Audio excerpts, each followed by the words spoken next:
Hey guys, Drifter here. Today I've got more Call of Duty Modern Warfare gameplay for you. Activision was good enough to fly me out to Los Angeles. They paid for the flight, the hotel, access to the event, and I couldn't have made this video without them. However, that does not influence my opinion or affect the criticisms that I'm about to lay out today. I have no other plugs or promotions. I'll do those in probably a less serious video later. Today is Call of Duty Modern Warfare, the good, the bad, and the ugly. The good is of course good, the bad is the stuff that I think can be fixed relatively easily or isn't that bad, and the ugly is just some stuff that's downright hideous that I hate and that I wish would be erased or fixed immediately, and those, there's quite a few of those, so we'll get to those, but let's start off with the good. The very first good thing is that we finally have a realistic military shooter that is a true sequel to Modern Warfare 3, the thing that we've basically all wanted since Modern Warfare 3.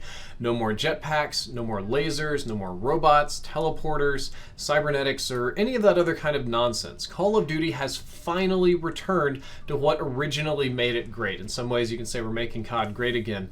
On top of that, the Infinity Ward team put a lot of effort into the game, making it feel realistic again. We have real-life strategies that are being emulated in the game, life-size maps that represent reality with their clutter and chaos. We have real-life guns in the game, though we can't license many of the names, real caliber bullets that reflect the damage the weapons do, real attachments, real operators, real camo.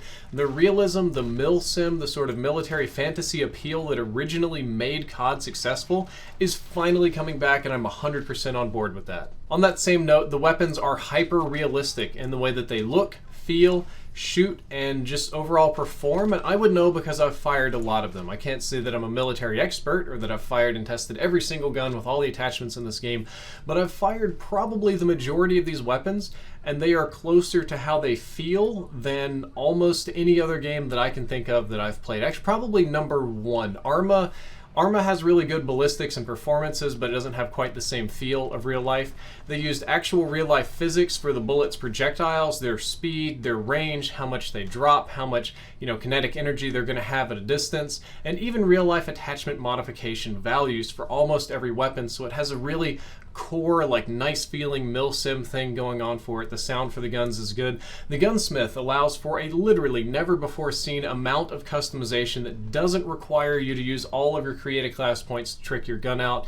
You can do good and bad things to the gun, and I think that gives players a lot of creative freedom to play the game the way they want to play it and use the equipment they want to use without feeling restricted or feeling like they're making too many trade-offs. The graphics engine is another good thing because it's been radically improved. If I'm not mistaken, it has 5 times more efficient geometry rendering, so it can put in 5 times as much geometry, and it's just a much more efficient engine in general. It is a bigger jump in graphical fidelity and just overall engine upgrade than any previous CODs. Every year we've done little stair steps and got better and better, slowly. This one was like a rocket ship. This one was like taking the elevator. It was a huge change, and it might be the first time in maybe ever that I feel comfortable calling it a new engine, even though it's still built on the old IdTech 5 thing, whatever, that we've used forever. It's been modified to the point where I actually feel comfortable calling it new instead of modified. They put tons of work into making the night vision goggles, the cameras, the drone goggles, the AC-130, the optical attachments, and all of that stuff look great and look very real with this new engine. And the new engine also allows for bigger maps than we've ever seen before in a Call of Duty game, except of course for Blackout, which is Battle Royale, but definitely bigger maps than any traditional Call of Duty game, and they run with a higher graphical fidelity and less load on your console and PC than Blackout. Blackout's quite demanding, and if you remember when Blackout first came out, the graphics were rough. They've optimized it since then, but with the new engine, we can do that relatively easily now. So we've got very big maps and good things going on there too. Call of Duty Modern Warfare has really good core gameplay, or more accurately, really good core gunplay, since this is a shooting game, and in my opinion, the core gunplay is exceptional. And I think that's why the 2v2 mode really shines and why the YouTubers and pro players like it the best, because it forces you into constant gunfights with other people, and the combat feels realistic, yet fun and appropriate and challenging. My gun kicks quite a lot, but it's not an insane amount. I can control it. My bullets kill people quickly, so I don't have to bullet sponge people and wonder how my 50 cals don't deal damage. Yet at the same time, if I miss my shots, they really do have a real opportunity to turn on me. The overall balance, speed, movement, and feel of the weapons in this game is right. It feels good. It feels satisfying. I feel like I'm really doing like real Call of Duty gunfights again, and it's a feeling that I haven't had quite this strongly since maybe Modern Warfare 2. We've got the Modern Warfare 2 feel of a gunfight coming back. Most of the core game modes are well designed too. TDM plays quite nice with their philosophy of holding the power positions. As they said in our presentation, that was the secret sauce of the older Call of Duty games, that in Team Deathmatch people would fight over the power positions and they were like mini objectives. It works fine. Domination plays fine. It almost always plays fine in every Call of Duty game. Cyber Attack is so far my favorite take on an alternative search and destroy, though I do admit I have a soft spot for Black Ops 4 Control. I think that's a really clever mode too.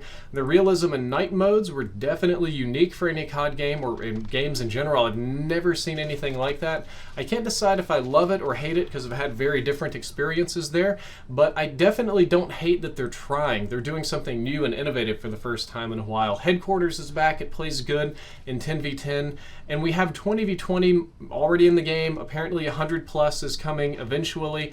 Personally, I do not like these modes. I don't think they're very fun, but I actually do love and appreciate that they're doing something innovative for Call of Duty. We're getting battlefield scale battles or bigger in Call of Duty. This is real innovation. This is real opportunity to do new and different things with the game and have fun, and I hope that this kind of thing continues to improve over time, and maybe as it does, my opinion will change. And finally, in the good section, next up in the good section is we have no season pass, no additional DLC pass, season pass, or anything you have to buy. No split playlist that, you know, sections people up by what DLC they do or don't have. The PlayStation 4 exclusives is only one single week this time, so new maps, new guns, new whatever, only 1 week to have to wait. So the X-Bros and PC Master Race guys out there aren't going to be quite as out of the loop as everybody else. And I think that's a good thing. I think it's also a good thing because this game has 100% full unified crossplay for the first time in forever. They even added consideration for input-based matchmaking. So if you play PC with a controller, it'll put you on console. And if you play console with mouse and keyboard, it'll put you on PC. And that's going to make it very fair, very fun. We have expanded player pools, faster matching time, a lot of good stuff like that. I personally can't wait for the Xbox versus PS4 playlist to come out. You know you're going to have to do it. You have to play it more accurately. I think this is fantastic, and it's something that we've needed for years, and I'm glad that they have it. They're even working on a unified account. Now, this one isn't guaranteed to come out, but a unified account so that, you know, if I play on PlayStation, I can put that away and log in on PC, and I still log into my account with my unlocks and attachments and all that kind of stuff, and I don't have to restart, so that would be fantastic. And finally, in the good section, I think the campaign is going to be very memorable, if nothing else. I think it's going to be quite good. They haven't shown you guys very much of the campaign yet, and I know exactly why, because it's rather offensive, but trust me when I tell you it is a very high-quality campaign. Which is the perfect way to transition into the bad section of this video. The campaign is going to be extremely violent. It's going to be offensive. It's going to be ugly and a realistic and gritty kind of nature that you have not seen in a video game in a very long time. The best and closest two games that I can think of to compare to would be Spec Ops: The Line and the extended The Last of Us 2 trailer. Is going to be rough. This is also going to be a hard sell to parents that have consistently bought their children Call of Duty games. It's a very safe, M-rated brand over the last couple of years because little Jimmy can put in his Call of Duty game and he'll, you know, shoot Nazis or whatever, but it's not too bad. Or, oh, you know, somebody lost a limb or a bomb went off. Okay, this is going to be a whole new level of crazy. We're talking like children murdering people, playground full of dead kids, mass shootings, and like it's going to be insane. And I think that parents are going to be shocked Christmas morning when they see little Jimmy crawling through a playground full of dead children. It's also going to be rough for Activision executives on the board to put this product out and sweat it out, given the recent influx of mass shootings and people that want to blame video games. So that's going to be a big pill for some people to swallow. But looping back around to the multiplayer, let's talk about something I don't like in the multiplayer, but is relatively easy to fix, and something my opinion might be wrong about, which is the lack of a radar. I think it's best to put the whole no radar debate under the bad because it isn't quite ugly. However, this is probably the biggest rage-inducing thing that the community has latched onto so far, And the short version of this is that basically no game mode has a mini-map unless you earn a streak for it, which is 7 to 8 kills for traditional UAV or 4 for a personal radar. We do have this nifty little compass up there if you look above the player, and it'll show you what direction you're aiming on the map, and it'll show you the red dots so that you can see where people are shooting. However, it isn't quite as useful as a radar because to get an idea of the situation, you have to spin it. I hit my microphone. You have to spin around and just kind of twirl, and I don't think that's quite as useful as just looking at your map. And the idea behind this was to make the game more realistic, to make you focus on the gameplay and not just chase little red dots, and I kind of respect that. I personally enjoy a lot of Battle Royale games that don't have a mini-map or they have a big map you have to pull up slowly, and I prefer to focus on the gameplay. And this comes from a guy who's a bad red dot chaser. Guys, I'm so bad at chasing red dots in COD. That's one of the things that gets me killed more than anything. However, in the case of Call of Duty, this creates a few problems. Number one is that you have no idea where your teammates are, what lane they're holding, what they're doing. As a COD player, you already know that wherever your teammates are, the enemies either aren't there or they already killed the enemy, so you need to go somewhere else, and you just have no idea of the flow of the map. They do have like a slightly visible blue player outline coming in a different build, so you can see your teammates through walls a little bit and have a better idea of where they're at, which I think is going to help alleviate the problem, but it still probably won't convey as much information on their positioning as a mini-map. It also prevents me as a player from having a solid understanding of my positioning on the map, because in this game, and we'll talk about this pretty soon, is that the maps are very big. They're much bigger than they have been in a while. They're very busy maps, they're very cluttery maps, they're complicated maps, and they can be confusing at sometimes. I don't really mind that, at least not right now, but the big problem is that new players are going to feel really out of their element. It's going to be really rough for them, it's going to be brutal, it's going to push people away, and they're going to have to invest a lot of time to learn the maps and get more comfortable with them. Maybe this is just a time thing. And finally, the 20v20 mode made no sense to me without a radar. It was like Battlefield, but with no directions and no important places to fight over, where you just wander around in no man's land for no reason, and it was kind of boring, in my opinion. The 20v20 mode definitely needs a little bit more information about where the big fights are. Thankfully, we do have a beta to test this all out. You all get to try it, and you get to learn the new system, see if you like it, put the hours in, and then maybe we'll get a mode where we get mini-maps on and we can just compare to playing the game with the mini-map, and as the community, we can come up with a reasonable idea of what we want and what we can ask the developers for, and there's plenty of time to fix this. This is more of a simple on-off kind of option. We can try it a dozen different ways during the beta, and maybe after everybody plays it for a long time, maybe the community will just embrace it and love it. Maybe I will go back to loving it like I did before this event. Maybe a lot of things will happen, but more time can change opinions. My next bad thing is that I believe that the maps are busy or cluttered and kind of unfair in some ways. Outside of the 2v2 mode, there are almost no symmetrical maps, no 3-lane maps, and no straightforward maps. The design goal, according to Infinity Ward, was to emulate realism, and realism is asymmetrical warfare.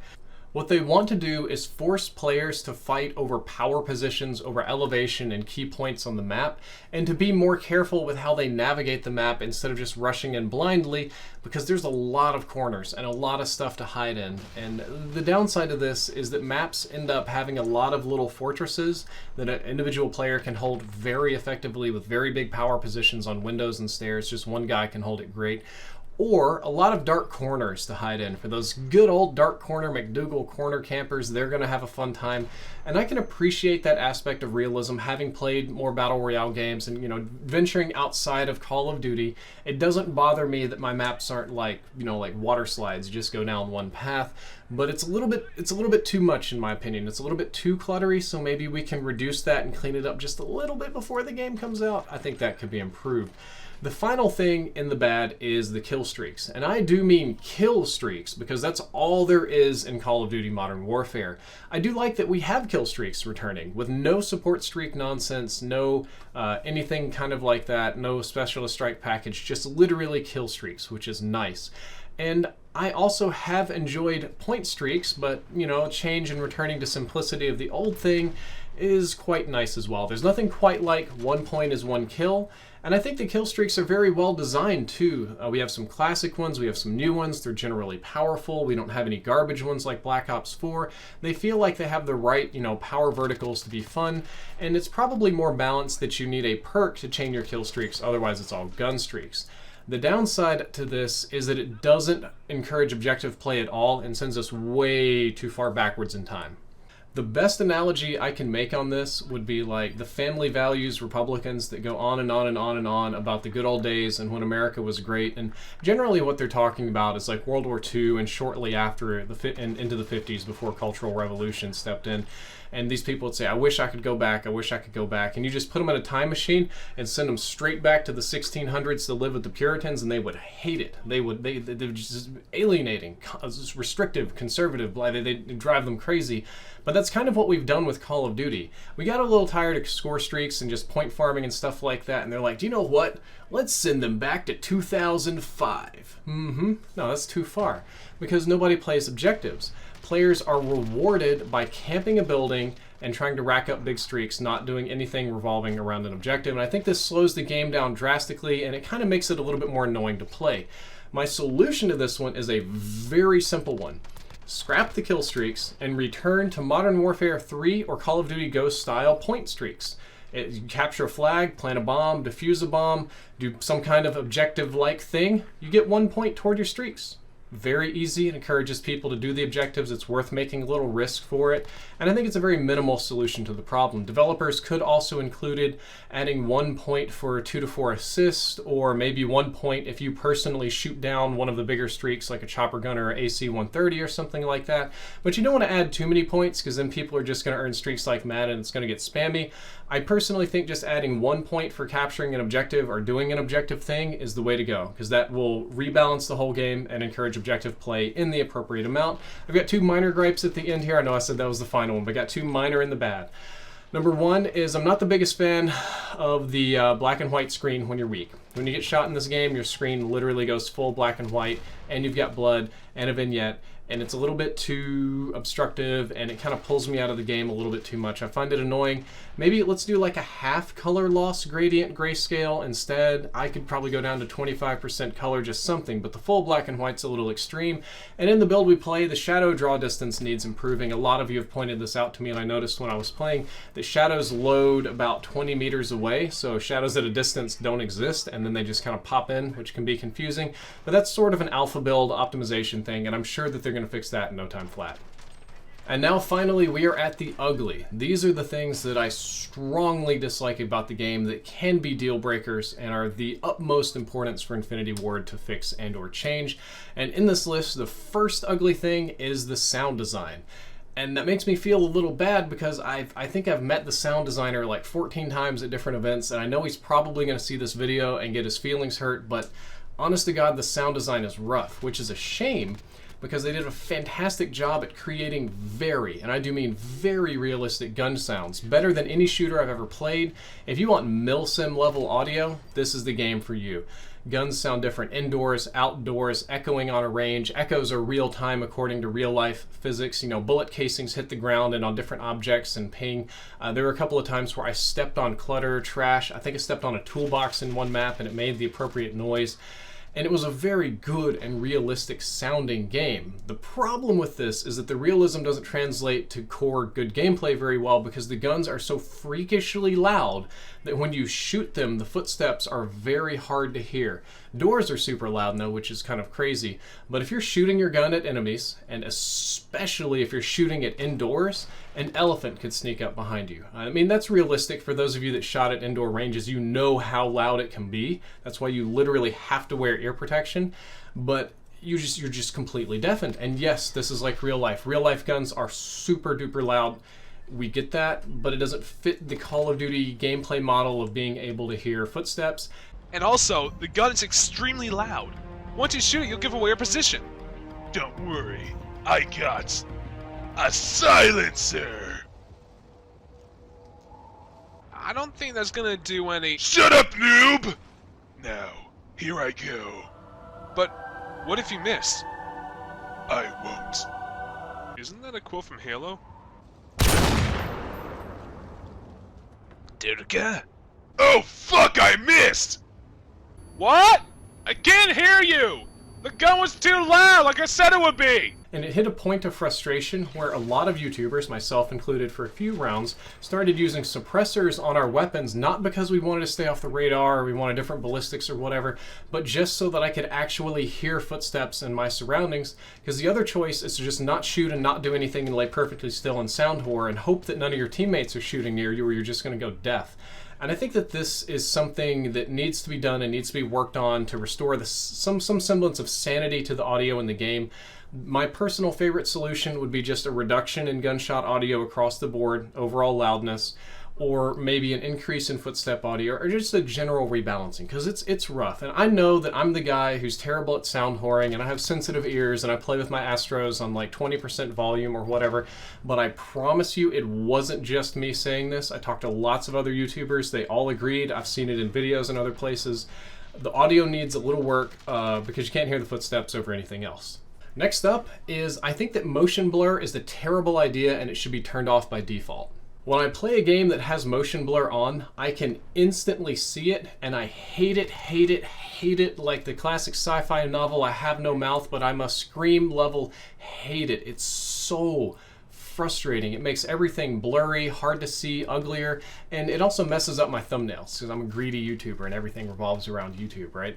But somebody somewhere in the VFX pipeline at Infinity Ward probably got the email that says, make the graphics photorealistic. And it's like, all right, well, let me get on that. So they added all sorts of stuff to the game that simulates how a camera sees things, because most people are, playing an action game have seen an action movie, and they think that action movie represents reality, so they're looking for that kind of experience, which makes sense, and it can be neat sometimes, but you end up with stuff like realistic games that have lens flares everywhere, even though your human eyes will never see a lens flare because they're not lenses and that only cameras see that. And in the same vein, our minds naturally motion blur almost everything for us. They do this to compensate for our innate lack of visual acuity. Human beings in the animal kingdom have good vision, but we're not the best.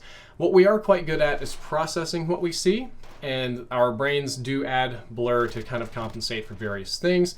And that's why movies often include blur to make things look more natural at 24 frames per second instead of choppy. If it were 24 FPS, it would be really kind of choppy and weird looking, but adding a little motion blur to it really kind of smooths that out for film. However, a video game running at 60 frames per second or 120 frames per second, and especially a fast one at that, is going to be more than fast enough for our own eyes to naturally blur things without any help. Adding another artificial blur layer on top of that is just obscuring vital information in the game and adding just unnecessary clutter. Like, it might look good I don't even think it looks good in trailers. I'm gonna be honest with you, I just think it looks terrible. I think this option should be completely removed from the game, or it should be turned off by default. They have, the build I played had weapon blur and even background blur. I have no idea why people would want background blur, because when you look around, the whole level just blurs and it looks terrible. Like, the graphics in this game are so good for Call of Duty, there's no reason to drag them through the dirt like that. A very small one I'm going to add in the ugly is that I think that stopping power in the strike packages is a bad idea. That just gives me one magazine of stopping power every 2 or 3 minutes. It allows me to absolutely crap on people. It really disrupts gunfights, and it just dominates, and it is clearly better than anything else in the strike package except maybe the trophy system. I think we need to remove stopping power, guys. We haven't had stopping power since like Modern Warfare 2 or something. We can get rid of that. But let's just scrap that one. Very simple, we don't need stopping power. Moving along, I believe that the 20v20 and large-scale battle maps may need some more work. To me, personally, since this is an opinion video, they played like a less organized version of Battlefield where I couldn't blow up the buildings to clear out campers. I'm glad that Call of Duty is innovating, I'm glad that our engine allows this, and I'm glad that they are willing to just get up in Battlefield's face and take a shot at them this year, because Battlefield's always been trying to scale down to take shots at COD. And I love massive battle games. I love BR games. I love Battlefield games. PlanetSide I had a lot of fun with back in the day. So I want 20v20 and 50v50 or 100v100 or whatever ridiculous numbers they're going to do to be really good and fun modes. Unfortunately, the one that I played at 20v20 was not fun, and I made an entire video on this. I covered it in detail. It's one of my most disliked videos in many months. Y'all completely savaged me on it, and just lots of haters flooded in from Reddit. So I'm not going to beat a dead horse in this criticism video. If you want a more specific explanation for why I don't like 20v20, it's included there. But briefly, it just was not fun for me. And I think that there are some minor ways to improve it with either the minimap or map size or player count or building count or something like that. And there's details in that video. And finally, the very last thing we have in the ugly is the most important thing, which is we have no clue. I mean, absolutely no clue how the microtransaction system is going to work yet.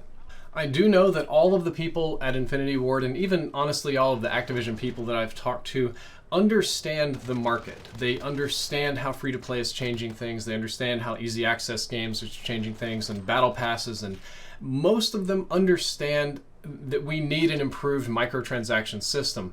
However, we all also know that Papa Activision is going to want some juicy digital purchase income to show to their shareholders, because that looks really good for them, and it's important as well. So there's a conflict of interest going on here between Activision shareholders, game and brand longevity, and player-based satisfaction, and there's a lot of complicated factors at play that I could sit here and talk about marginal revenue rates of return and stuff all day, but it would bore 99% of you. In brief, Call of Duty usually starts off great over Christmas. We've got a nice clean system. We don't have much content because everybody's off at work. And then in early spring, you know, like January, it's pretty nice new stuff. But usually by the tail end of February, they start rolling out microtransaction systems that are comically bad. Like maybe barely a step above free-to-play mobile game kind of bad. And I'm going to say that at least we're not paying for energy or turns yet, but it really wouldn't surprise me if that happened at this point. If the game has a bad microtransaction system, or the microtransaction system becomes bad, then I'm going to have to quit playing it, and that makes me sad. I've played COD for most of my life now at this point, I guess. I really do like the brand, even though I've been quite negative on it lately, and I would like to continue to play it. But I also made a promise on this channel ages ago, even before we were posting Call of Duty content, that I will only play the games that I enjoy. And you know what? I don't enjoy games that require tons of money on loot boxes just to get the base experience out of it. When it comes to games like Apex Legends and Overwatch and League of Legends, I'm actually a whale. I've probably spent between $200 to $500 to $600 on each of those games buying various microtransactions because I want them, because I value the skins, because they're cool, because it's fun for me, because I paid nothing to play it and I don't care about spending $10 or $20 to support the game. But what those games also uniquely do is they don't charge you for the game experience. They don't charge you for guns. They don't charge you for maps. They don't charge you for all this other stuff. And there's ways to earn it for free. It's all reasonable and fun and cosmetic. And that's what I would like to actually see in Call of Duty. And I thought that's where Black Ops 4 was going to go, but then, you know, they ruined it. So I think that if the microtransaction system is bad, the Call of Duty brand will start to hit a phase of rapid decline, even more so than how it has been in the last couple of years. We'll be like really just going straight downhill on a ski slope, or, you know, swirling the toilet or whatever, because gamers don't have the patience for that anymore, especially younger gamers. They play Fortnite for free. And if that happens, I will quit Call of Duty for personal morality reasons. And I don't just mean Modern Warfare, but literally the Call of Duty brand as a whole. I've been very patient. I've talked, I've begged, I've pleaded. I've talked to a bajillion people in person, like face to face. I've talked to all the people at all the studios and Activision, and I've made 1,000 YouTube videos and tried my absolute best. But every year, since way too long, the brand is just moving more and more toward pay to win and insane microtransactions and loot boxes. And I just don't want to participate in that. So if Modern Warfare goes that route, I'm going to have to leave. And this is a big thing for me, because this will sink my YouTube channel into the ground. Like earlier this year, I was really enjoying Apex, and Black Ops 4 had terrible microtransactions. So I thought to myself, you know, I can just quit COD, do this, and I'll just transition, do something else. But didn't really work. I've been very unsuccessful at transitioning to some other game or some other type of content full time, and I've still needed Call of Duty to support myself. However, if it goes this way, then it's clearly never going to change, and I'll quit, and it'll sink my channel, It will sink my personal brand, what little it's worth, my influencer status, what few people I can influence, and in the long run of my life probably cost me actually hundreds of thousands of dollars, multiple of those hundreds of thousands. So this is kind of my hill to die on, but I've made a decision to live my life making my choices the way I want them, regardless of what other people think about me. And one thing that I hate more than anything is being untrue to myself, lying to myself. And if I don't like a game, it will destroy my soul from the inside out to play it, and even more so to lie to you guys and say it's super exciting and fun because I want money.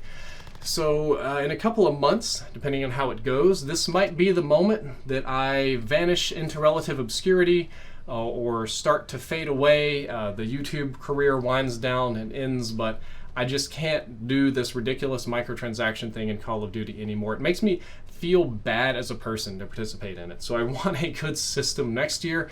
And yes, I believe in it that strongly. Guys, that is all for the Call of Duty Good, Bad, and Ugly. Whew, I'm getting tired. Call of Duty Modern Warfare, the Good, Bad, and Ugly. I hope that you all learned something. I hope that you at least agree with part of this. And if you don't, you're more than welcome to express your opinions down there below in the comments, my personal Twitter, Discord, wherever. And hopefully this video does some good. Drifter out.